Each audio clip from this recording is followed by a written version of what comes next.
দেখো আমরা বিপদনাশিনী পূজা আসলো মেয়েটা কান গেছে আমি তো খুঁজা হইতেছে না কই কই কই আয়া দিউছে আর দুইটা সেল লাগাইয়া এক লোক ঘুম দিছে তো ঘুমা মাইয়া দুইটা সের বিষয় আমি তো দুনিয়া খুঁজা হইতেছি না কই কই কই অন্ধকার ওই একটা ভূত ঘুমটি করছে এটারও ডাক্কে উঠেছে দুই বান্ধবী এনে ঘুমাই গেছে গা এই শুনো যেতি না যাইছি না আমরা জায়গা সবাই এ শুনো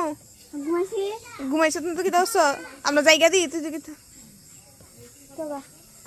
উঠ হালার উঠ ওই দা আবার জিন্সটা পিনতা ঘুমা মে উঠ ওই থাক দিমো ফাজে তুই লরস করে পাক না দেখা মায়েরা আজকে বেড়াল মেয়ে এই দেখ আরেক পাগলি ঠিক হয়ে গেছে গা এরা টেবিলে ঘুমাই দিতেছ হ্যাঁ